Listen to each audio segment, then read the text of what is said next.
안녕하세요. 데이쌤입니다.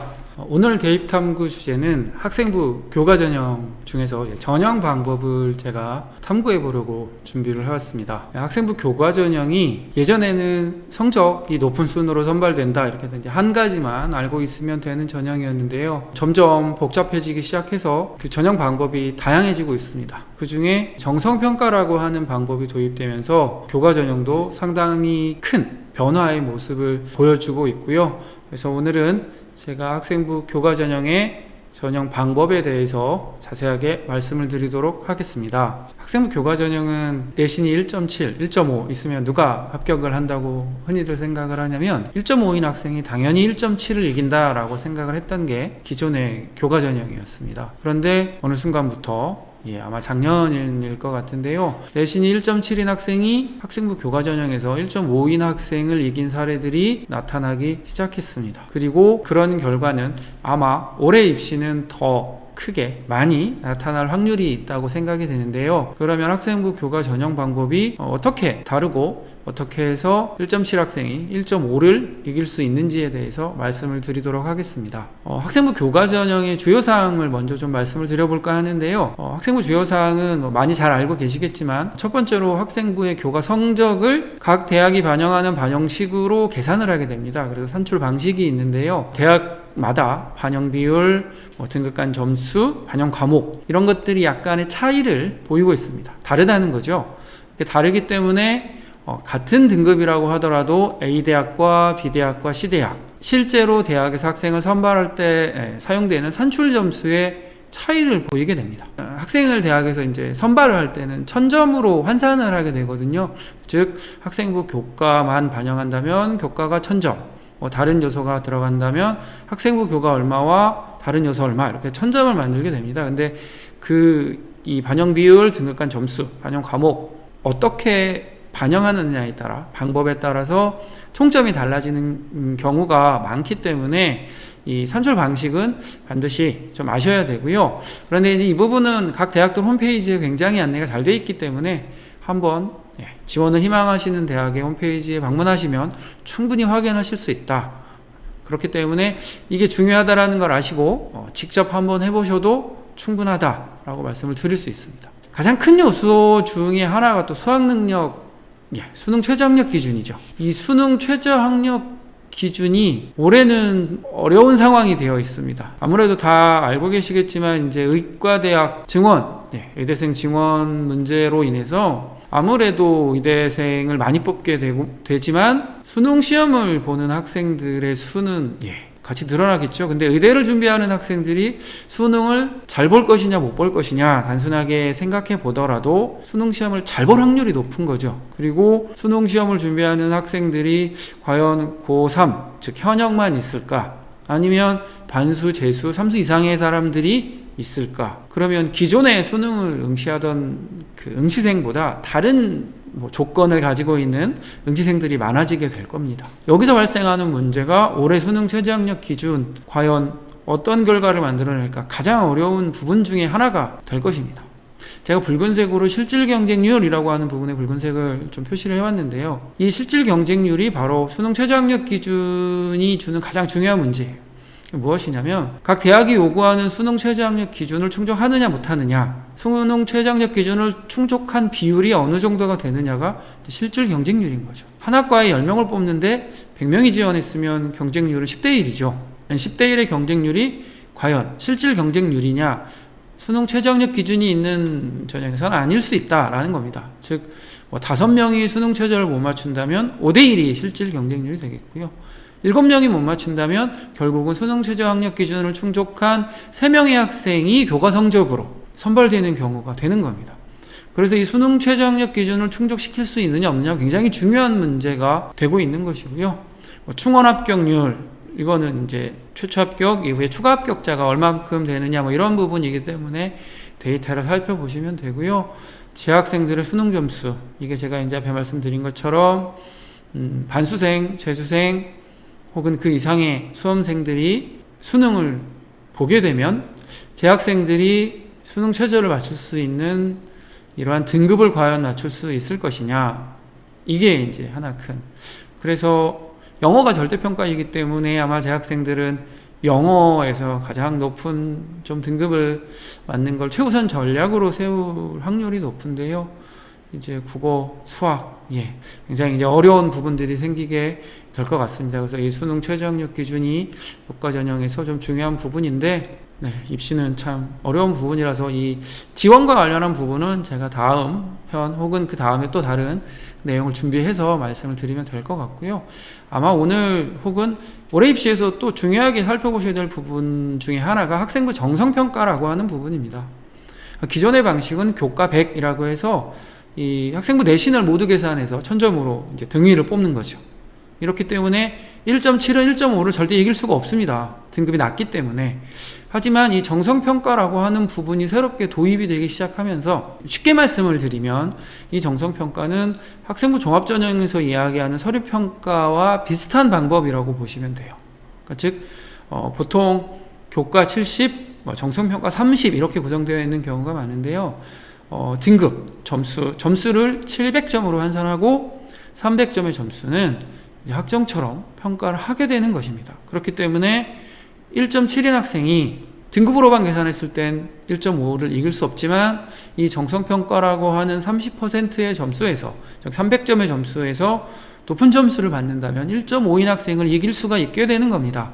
그래서 이 정성평가라고 하는 부분, 오늘 제가 어느 대학이 조금 선발하고 있는지 좀 말씀을 드리면서 이 정성평가를 좀 중요하게 보셔야 한다, 이런 부분을 좀 강조해서 말씀을 드리겠습니다. 먼저 학생부 교과 전형이 앞에서 제가 등급만 가지고 교과 100 전형이죠. 가장 위에 있는 학생부 100 전형 하나만 있었던 경우가 과거에 있었죠. 이럴 경우는 엄청 쉬웠습니다. 등급이 높으면 무조건 합격이거든요. 그런데 이 교과 100 전형에서 조금씩 다양화되기 시작합니다. 그래서 교과 100 전형 아래 보시면 교과 플러스 비교과, 그래서 출결, 봉사, 이렇게 10% 내외의 아주 작은 비율로 반영을 하게 되는데요. 아마 이렇게 출결과 봉사를 반영하는 경우는 합격에 크게 영향을 미치기보다는 아마 대학에서 조심스럽게 동점자 처리 기준, 즉 비슷한 내신의 점수, 그러니까 똑같은 내신의 학생들이 있을 수 있거든요. 그러면 동점자가 발생하게 되는데,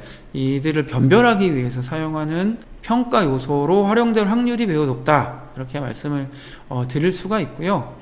교과 100 전형은 살펴보시면 세종대, 한국외대, 홍대 이렇게 대학들이 있고, 저기 전남대나 전북대, 이렇게 지방 국립대가 조금 여전히 하고 있습니다. 교과 비교과는 많은 대학이 하고 있지는 않기 때문에 그냥 읽어보시면 될 것 같고요. 새로운 방법 중에 하나가 학생부와 면접, 즉 1단계에서 학생부 점수로 3배수, 4배수, 5배수 내 이렇게 다양하게 배수가 있는데요. 이렇게 학생들을 올려서 면접 평가를 진행해서 학생들을 선발하게 되는 것이죠. 이 경우는 사실은 학생부 점수보다는 면접 점수가 월등히 중요하게 작용을 하게 됩니다. 쉬운 예로 면접을 보러 들어갔는데 정답을 말한 친구와 말하지 못한 친구의 점수 차이는 0점 몇 점의 점수 차이가 아니라 굉장히 큰 점수 차이가 날 수밖에 없기 때문에, 면접이 있는 전형은 합격권 안에 드는지 내신을 보시고 면접 준비를 하셔야 되는 게 가장 포인트가 되는데요. 보시면 주로 이제 의예과 학생부 교과 전형으로 의예과 학생들을 선발하는 경우에 조금 더 변별을 강화하기 위해서, 변별력을 키우기 위해서 면접을 사용하는 경우가 많죠. 그래서 의예, 36대 약학 이렇게 되어 있고요. 이제 수도권의 몇몇 대학들, 명지대나 가천대 이런 대학들도 면접을 실시하고 있는데, 아마 이런 경우는 이제 면접 배수가 굉장히 넓기 때문에 학생들을 좀 변별하기 위한 도구로 사용할 확률이 있다, 이렇게 좀 설명을 드릴 수 있고요. 이제 면접은 준비를 또 추가적으로 해야 되는 부분이 있기 때문에 사실 학생들이 굉장히 부담이 되는 부분이죠. 교과 전형의 메리트는 사실은 지원하고 아무것도 학생이 하지 않아도 된다는 게 메리트라고 저는 생각을 합니다. 그런 부분에서는 학생부 교과 성적, 즉 학생부 70, 서류 30 이렇게 진행되는 학생부 더하기 서류로 평가하는 이 평가 방식, 여기가 정성평가를 활용하는 방법을 적용하는 그 대학들인데요. 대학을 좀 보시면 굉장히 아마 수시를 지원하는 학생들이 최소 1회 이상은 지원하려고 하고 싶은 대학들이 좀 많습니다. 건대, 경희대, 고대, 동대, 성대, 한양대, 경북대, 부상대 같은 이런 뭐 지방 국립대 아니면 지방의 공립대들이 함께 선발하고 있는데요. 수도권 건대부터 한양대까지 보시면 적어도 한 장이나 두 장 정도는 반드시 쓰는 대학인 것 같습니다. 이 대학들이 서류 평가를 반영한다는 것, 즉 1.7인 내신이 1.5를 교과에서도 이길 수 있다 라고 하는 부분이 있다라는 걸 좀 살펴보시면 좋겠다라고 말씀을 드리겠습니다. 지금 지금 보여드리는 자료는 요즘 이제 한참 집중 상담 시즌인 것 같은데요. 이렇게 교과 전형의 전형 방법을 대학별로 모아서 한눈에 보기 쉽게 정리한 자료들, 저도 그 자료들 중에 한 부분을 좀 발췌를 해왔는데요. 먼저 말씀드리지만 이 수시 모집 요강에서 정확한 내용을 다시 한번 꼭 확인하셔야 된다라는 말씀을 먼저 드리면서 설명을 좀 드리도록 하겠습니다. 저 표를 처음에 보시면 굉장히 어려우실 거라고 생각이 들어요. 대학명도 있고 굉장히 어려운 용어들도 있기 때문에 처음 보시는 분들은 아마 이게 무슨 말이지 하실 거라서 제가 이제 이 표를 읽는 방법을 말씀을 좀 드려보도록 할 건데요. 맨 위에 이제 구분을 좀 보시면 좌측에 대학 전형명. 전형명은 사실은 이렇게 중요한 부분은 아닙니다. 나중에 이제 지원 대학이나 학과를 결정하시고 나면 자연스럽게 외우실 거고요. 조금 아시면 좋은 게 반영 교과, 반영 과목, 전형 요소, 그리고 진로 선택 과목 반영 방법 및 이 내용, 이 네 칸의 내용이 점수의 차이를 만들어내는 겁니다. 그러니까 즉 학생들 간의 유불리를 만들어낼 수 있는 부분이기 때문에 이 내용은 조금 살펴보셔야 될 것 같고요. 그래서 반영 교과는 말씀드리면 학생들이 고등학교에서 이제 과목을 배우죠. 그러면 교육과정표에 국어, 영어, 사회, 과학, 여기 나온 것처럼 한국사는 사실은 사회교과에 들어갈 거고요. 이게 큰 과목의 덩어리, 여러 개별 과목의 덩어리라고 보시면 될 것 같고, 우측에 보시면 반영 과목, 쉽게 설명을 드리면 국어는 1학년 때 국어를 배우고 2학년 때 문학이나 독서, 헌법과 작문, 언어와 매체, 이런 고전, 굉장히 다양한 세부적인 각 하나의 과목들이 있습니다. 그래서 반영 교과는 넓은 개념이라고 보시고 반영 과목은 그 교과 안에 세부적으로 있는 과목들이라고 보시면 될 것 같고요. 진로 선택 과목은 쉽게 말씀드리면 일반 선택 과목이죠. 공통 과목과 이 부분은 1등급부터 9등급으로 등급 표시가 되기 때문에 우리가 알고 있는 계산식에 적용되는 건 바로 이 1등급에서 9등급으로 표기되는 과목들입니다. 그런데 이제 학생부 종합전형이 좀 확대되고 이러면서 교육과정도 바뀌고 진로 선택 과목이라는 것이 이제 들어오고 이제 고등학교의 평가 체계가 ABC로 바뀌었죠. 그래서 이건 9등급으로 계산할 수 없기 때문에 이 진로 선택 과목을 어떻게 반영하고 평가할 것이냐, 이 부분들이 새로운 요소가 되었습니다. 그래서 이 부분은 좀 살펴보실 필요가 있게 되는 것이고요. 이 진로 선택 과목을 어떻게 평가할 것이냐라고 되어 있는 게 우측에 두 번째죠. 맨 우측에 두 번째에서 진로 선택 과목의 반영 방법 이렇게 나와 있습니다. 그리고 가장 우측에 보면 최저 유무 이것까지 보시면 한눈에 보실 수가 있을 건데요. 제가 좀 살펴보시면 좋을 법한 대학들을 좀 비교해서 보실 수 있도록 준비를 해왔습니다. 제가 이제 처음 이렇게 보여드릴 대학은 건국대학교와 동국대학교인데요. 반영 교과만 보시더라도 굉장히 이제 다름이 보여지시게 될 건데요. 반영교과에 인문자연 이렇게 구분이 되어 있는데 사실 엄밀하게 지금 인문과 자연으로 교육과정이 구별되어 있지는 않습니다. 인문계열 학생들도 자연계열 과목을 이수할 수 있게 되어 있기 때문에 엄밀한 구분은 아니지만 아마 이제 이전 삼수생 이전의 학생들도 있고 아마 이런 좀 쉽게 이해하실 수 있도록 인문자연이라는 구분을 여전히 나눠놓고 있는 것 같기도 한데요. 건대 같은 경우는 국어부터 한국사까지 모든 걸 반영하는 거죠. 아마 이렇게 반영하는 것이 제가 조금 전에 설명드렸던 것처럼 인문자연이 이제 구분이 없기 때문에 예를 들면 국문과에 진학한 학생이 미적을 듣고 이수하고 지원할 수도 있게 되고 과학 과목을 두세 과목을 이수하고 오는 경우도 있을 수가 있게 되는 것이죠. 그래서 아마 모든 과목을 전부 다 반영하는 형태로 이렇게 바꾸지 않았나라고 조심스럽게 예측을 해볼 수 있을 건데요. 건대는 교과 전형으로 지원하면 모든 학과가 국어부터 한국사까지 모든 과목을 반영하게 되는 것이다. 하지만 동국대는 좀 다릅니다. 동국대는 인문계열이라고 불리우는 과목들, 기존의 모집 요강을 보시면 아마 인문이라고 구분이 되어 있을 건데요. 국수, 영사, 한국사, 즉 과학이 사라진 것이죠. 그래서 과학 성적이 이 높은 친구가, 그러니까 전체 평균이 1.5인데 어떤 친구는 사회가 높고 어떤 친구는 과학이 높을 수 있잖아요. 그랬을 때 점수 차이 발생할 수 있게 되는 것이죠. 그래서 반영 교과, 반영 과목을 살펴봐야 된다라는 것이, 이렇게 어느 과목을 반영하느냐, 내 점수가 그 과목에 어느 정도 해당되느냐, 이제 이런 것이 굉장히 중요한 역할을 하기 때문에 보셔야 되는 부분이고요. 오른쪽에 보면 반영 과목에서도 좀 차이가 있습니다. 건대는 해당 교과 전 과목, 즉 국어에서 배운 모든 과목, 사회에서 배운 모든 과목, 과학에서 배운 모든 과목을 교과 전형에서 반영을 하게 되는 것이죠. 즉 모든 과목을 잘해야 한다라고 하는 게 전제될 것 같은데요. 동국대 같은 경우는 석차 등급 상위 10과목 이렇게 되어 있습니다. 대신 위에 공통 일반, 공통 일반은 1등급에서 9등급으로 등급에 산출되는 과목이라고 제가 말씀을 드렸죠. 국수, 영사, 한국사에서 공통 일반 선택 과목의 상위 10개 과목, 쉽게 말씀드리면 학생이 국어부터 한국사를 13과목을 이수했는데 10과목은 1등급이고 3과목이 3등급이다. 그러면 이 친구는 동국대를 쓰는 게 낫겠죠.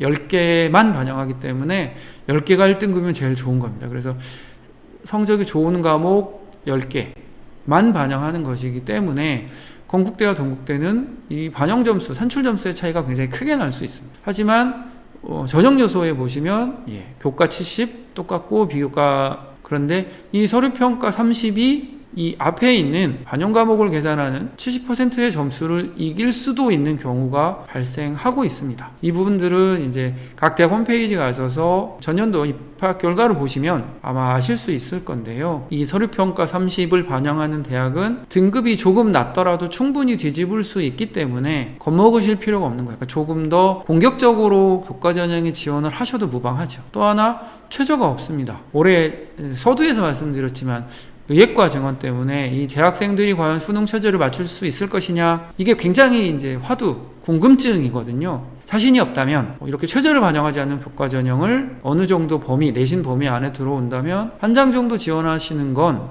괜찮은 전략일 수도 있겠다. 단 건대냐 동대냐를 고민하실 때 10과목 혹은 전 과목, 그러니까 전체적으로 점수가 고른 경우와 그렇지 않은 경우, 이런 경우를 조금 따져보신다면 조금 더 좋은 전형과 대학에 대한 선택이 되지 않을까 싶습니다. 학생부 교과 전형 전형 방법 중에서 조금 다른, 크게 이제 표에서 눈에 띄는 것부터 말씀을 드리면 진로 선택 과목을 반영하는 대학들이죠.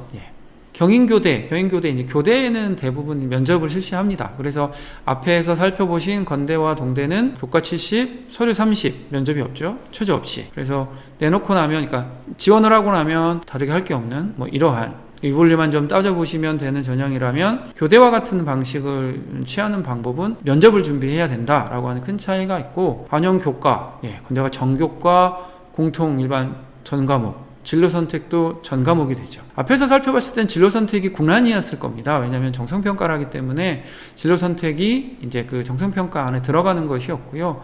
즉, 진로 선택의 오른쪽에 보시면 A는 1, B는 3, C는 5. 즉, 경인교대와 같은 경우는 진로 선택 과목, 즉 A, B, C 과목도 9등급처럼 계산을 한다라고 보시면 되는 거예요. 그러면 진로 선택 과목도 점수가 어떻게 계산되는지 확인을 하셔야 되는데, 그 안내가 저 표에 있는 것처럼 A, 그러니까 진로 선택 과목에서 A를 받았다면 1등급으로 환산하고, B를 맞은 경우는 3등급, C를 맞은 경우는 5등급이다 라고 이렇게 공지를 하게 되는 것이죠. 제가 여기서 말씀은 안 드렸는데요. 보통 1등급부터 9등급이 있으면 1등급은 몇 점이다, 2등급은 몇 점이다 라고 하는 이러한 점수표가 대학 모집요강에 이렇게 공지가 되어 있습니다. 즉 1등급과, 그러니까 A가 1등급, B가 3등급이라는 말은 2등급의 차이가 생기는 것이죠. 그래서 그 표를 보시고 점수 차이가 어느 정도 나는지 예상해 볼 수 있겠다, 이렇게 말씀을 드릴 수 있고, 오른쪽에 보시면 최저가 있죠. 그러니까 사실은 굉장히 어려운 이런 조건을 가지고 있다라고 저는 좀 생각이 됩니다. 최저도 맞춰야 하고, 전교과 반영을 하고 진로 선택도 반영을 하는. 아래에 보시면 성신여대가 있는데요. 성신여대는 국수영사, 한국사, 국수영과. 한국사가 빠지죠. 동국대학교에 비교해 봤을 때 이렇게 대학마다 반영 교과, 반영 과목이 미세한 차이를 보이고 있기 때문에 지원하려고 하는 대학을 결정하셨다면 반드시 모집 요강을 꼭 살펴보시는 걸 추천드리는 겁니다. 그냥 단순히 교과 전형은 계산만 학생부가 높으면 합격하는 전형인가요? 라고 알고 계시면 굉장히 조금 실패를 보실 수도 있다 라고 다시 말씀을 좀 드리고요. 그래서 성신여대는 또 다른 것이 보시면 공통 일반 선택은 전 과목을 반영하죠. 그런데 진로 선택은 세 과목만 선택해서 반영을 하게 됩니다. 그렇게 되기 때문에 진로 선택이 이제 여러 과목을 듣는 경우도 많기 때문에 세 과목이 A가 안 나오는 경우는 제가 상담을 하거나 예전에 평가를 했을 때 거의 없었다고 보이거든요. 이제 수도권 인서울을 하려고 하는 친구들을 봤을 때 그래서 세 과목이니까 큰 부담은 없을 거고요. 오른쪽을 보시면 또 진로 선택 과목의 등급을 A는 1, B는 2, C는 4. 즉 A와 B는 한 단계 차이지만 그러니까 B와 C는 2단계 차이죠. 이렇기 때문에 A와 B의 점수가 위의 경인교대와 비교하면 줄어들기 때문에 사실은 진로 선택의 점수 차이도 그렇게 크게 나지 않을 확률이 높다. 이렇게 보시면 좋을 것 같고요. 다만 성신여대도 최저가 있기 때문에 수능을 응시하셔야 된다라고 하는 문제가 있거든요. 그래서 이렇게 학생부 교과 전형으로 내가 어느 대학을 지원할지 결정을 하실 때 고려하셔야 될 게 반영 교과가 어떻게 되느냐, 반영 과목이 어떻게 되느냐, 전형 요소가 어떻게 되느냐를 좀 보셔야 될 것 같고요. 진로 선택 과목 반영 방법을 보셔야 되는데 요약해서 말씀을 드리면 이 정성평가 30을 반영하는 이 대학들 등급 합격자 간의 등급의 결과차가 커질 확률이 높기 때문에 이 대학을 살펴보시는 게 나쁘지 않은 선택이 되실 확률이 높다는 거예요. 그러니까 수능을 응시하지 않아도 되고 등급 즉 1.72, 1.5로 이길 수도 있는 경우가 있을 수 있고 또 300점이라고 하는 점수는 입시에서 굉장히 적은 점수가 아니거든요. 그래서 내가 희망하는 전공과 관련해서 성적이 아주 조금은 낮지만 그래도 어려운 과목들을 많이 들었다라고 한다면 정성평가를 반영하는 이런 교과 전형을 살펴보시는 게 올해 굉장히 큰 도움이 되실 수 있다고 생각이 들고요. 제가 수능에 자신이 있다 라고 하시면 최저를 적용하는 대학에 넣으시면 아마 고민하지 않고 굉장히 재작년보다는 조금 더 쉽게란 표현은 좀 그렇고 조금 안정적으로 합격을 기대할 수 있지 않을까 이렇게 생각을 하게 됩니다. 그리고 성신여대에서 방법을 보셨지만 진로 선택을 반영하는 경우 A와 B 등급 간의 점수가 어떻게 되느냐 이런 것들을 조금 따져보셔서 교과 전형을 준비하시면 좀 좋은 결과를 입시에서 보실 수 있지 않을까 생각이 듭니다. 학생부 교과 전형을 지원하시려고 염두에 두시는 학생들은 이 전형 방법을 반드시 좀 살펴보실 필요가 있다 라고 하는 말씀을 제가 드렸고요. 수능에 대한 불확실성 그리고 어려운 과목을 좀 많이 이수했고 내가 교과 전형으로 조금 도전해보고 싶다고 하는 학생들은 교과 정성평가를 반영하는 이러한 대학들 제가 앞에 말씀드린 이 대학들을 꼭 한번 살펴보셔서 지원하신다면 입시에서 또 다른 기회가 되실 수 있지 않을까 생각해 봅니다. 지금 한참 그 수시 지원을 위해서 열심히 머리를 싸매고 준비를 하고 계실 텐데요. 제가 드린 오늘 말씀이 조금이나마 선택하시는 데 도움이 되시기를 바라면서 오늘 탐구는 여기까지 마치도록 하겠습니다. 감사합니다.